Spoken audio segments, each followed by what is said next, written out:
జ్వరం ఇక్కడ మరి మీ అందరికీ స్ఫూర్తినిస్తూ ఇక్కడే ఉంది పొద్దు నుంచి ఇప్పటిదాకా మీతోనే ఉన్న గౌరవనీయులైన మాజీ మంత్రివర్యులు పెద్దలు మా బావగారు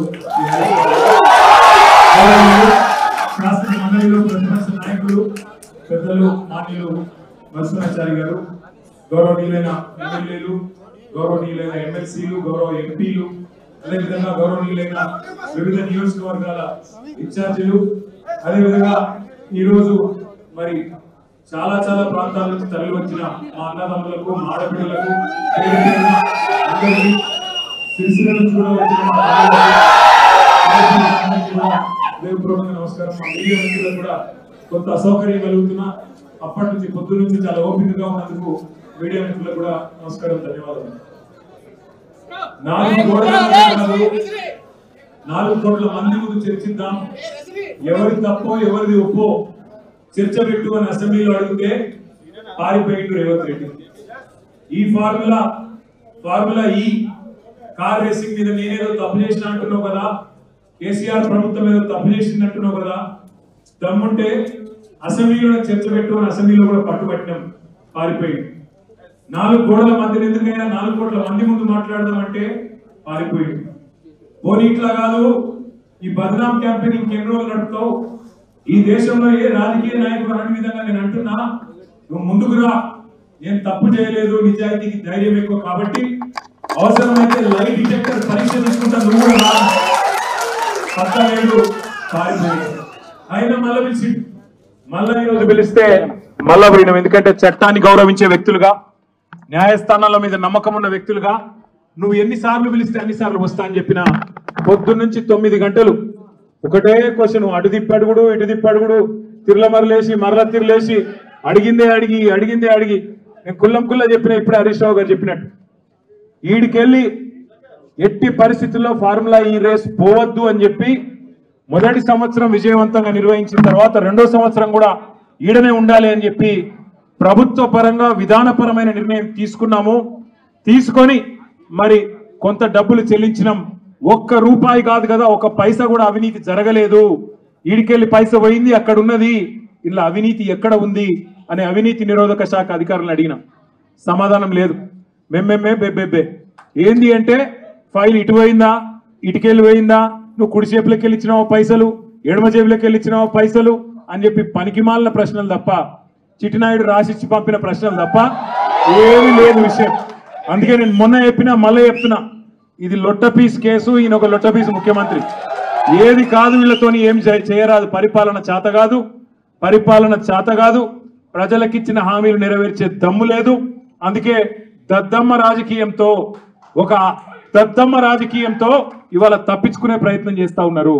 మొన్ననే మన నాయకుడు, పెద్దలు, తెలంగాణ సాధించిన నాయకుడు కేసీఆర్ గారిని కమిషన్ ముందుకు పిలిచిండు. అంతకుముందు హరీష్ రావు గారిని కమిషన్ ముందుకు పిలిచిండు.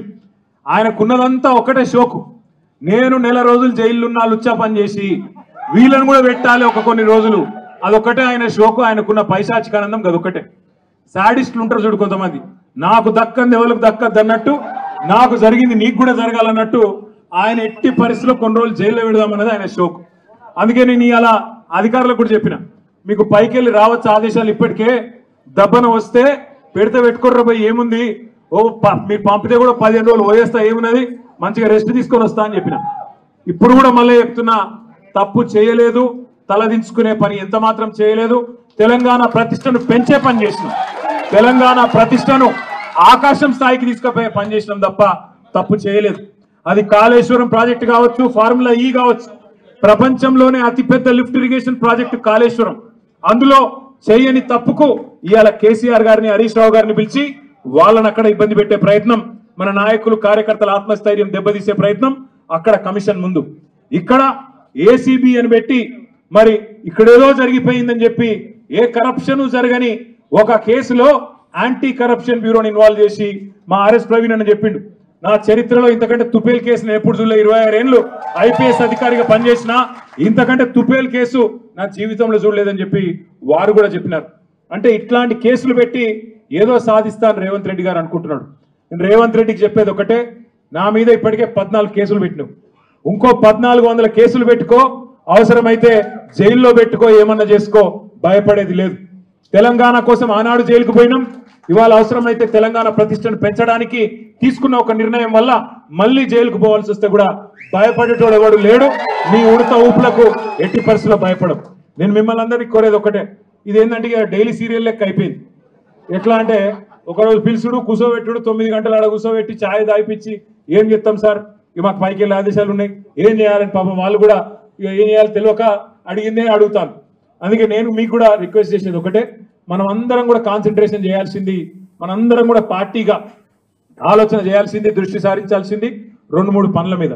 ఒకటి, ఖచ్చితంగా మరి మనం రాబోయే స్థానిక సంస్థల ఎన్నికల్లో ఒక్కొక్క ఊర్లో బరి గీసి లైన్ గీసి ఒక్కొక్క కాంగ్రెస్ పార్టీ నాయకుని ఫుట్బాల్ ఆడుడు ఎట్లా కాంగ్రెస్ పార్టీని చిత్తుగా ఓడగొట్టాలి లోకల్ బాడీ ఎలక్షన్ లో, దాని మీద దృష్టి పెడదాం. రెండవది, ఈ నెల 21వ తారీఖున కాళేశ్వరం ప్రాజెక్టు ప్రారంభించి సరిగ్గా 6 సంవత్సరాలు కాబోతా ఉన్నది. 2019 ఆనాడు జూన్ 21 నాడు మాన్యులు పెద్దలు మన తెలంగాణ తొలి ముఖ్యమంత్రి కేసీఆర్ గారు కాళేశ్వరం ప్రాజెక్టును జాతికి అంకితం చేసిన రోజు జూన్ 21. మరి ఆ రోజు కూడా సార్ను అడిగి మనం పార్టీగా ఒక నిర్ణయం తీసుకొని ఏం చేసి మళ్ళీ ఒక్కసారి కాళేశ్వరం గొప్పదనం ప్రజలకు చెప్దాం, ఆలోచన చేయాల్సిన బాధ్యత మన మీద ఉంది. రాష్ట్ర వ్యాప్తంగా కొంత కార్యక్రమం చేయాల్సిన బాధ్యత కూడా మన మీద ఉంది. ఇక మనకు నోటీసులు వచ్చుడు, మనం పోవుడు, ఇవన్నీ కూడా రొటీనే. పాత చింతకాయ పచ్చడి, దీన్ని పట్టించుకోవాల్సిన అవసరం కానీ, దీని గురించి ఆందోళన పడాల్సిన అవసరం కానీ లేదు. పెడితే గిడితే 15 రోజులు జైల్లో పెడతాడు, పైశాచిక ఆనందం పొందుతాడు తప్ప వాడు పీకేది ఏమీ లేదు. లొట్టపీసు ముఖ్యమంత్రి, భయపడేటోడు ఎవడు లేడు. రేవంత్ రెడ్డి గుర్తుపెట్టుకో, నీలాగా లుచ్చా పనులు చేసి 50 లక్షల బ్యాగులతో దొరికిన దొంగలు ఎవరు మా పార్టీలో లేరు. నీలాగా లుచ్చా పనులు చేసి అడ్డదారిలో పదవులు కొనుక్కొని ముఖ్యమంత్రి అవుడు, పిసిసి ప్రెసిడెంట్ అయ్యే లుచ్చా పనులు చేసినాడు ఎవడు కూడా లేడు. మన బాగా బాధపడ్డాడట రేవంత్ రెడ్డి. నేను హౌలా అన్నా, బాధపడ్డాడట. నేను అడుగుతున్నా ఒకటి, తెలంగాణ ముఖ్యమంత్రి వయ్యుండి జై తెలంగాణ అనకపోతే నేనేమనాలి? మరి ఏం పేరుతో పిలవాలి? తెలంగాణ ముఖ్యమంత్రి వయ్యుండి తెలంగాణ రాష్ట్రాన్ని ప్రతిరోజు కించపరిస్తే నేనేమని పిలవాలి?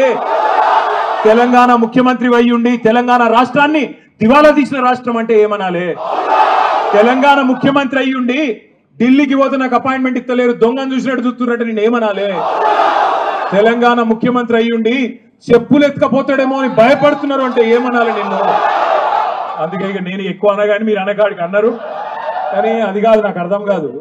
ఆడవాళ్ళు 9 గంటలు వాళ్ళు కూర్చోబెట్టి మర్యాదలు చేసి వాళ్ళు పంపిస్తే మీరు 9 నిమిషాలని నాకు రక్తం వచ్చినట్టు చేసి మొత్తం కాటు బిస్కెట్ అక్కడ పిసుకుడేమో కానీ ఇక్కడ పిసుకుడు ఎక్కువైపోయింది. కాబట్టి మీరు పొద్దున్న నుంచి చాలా ఓపికగా ఉన్నందుకు మీ అందరికీ గౌరవ ఎమ్మెల్యేలు, గౌరవ ఎమ్మెల్సీలు, గౌరవ ఎంపీలు అందరికీ హృదయపూర్వకంగా దండం. మీరు కూడా పేరు పేరున అందరికీ నమస్కారాలు. జై తెలంగాణ.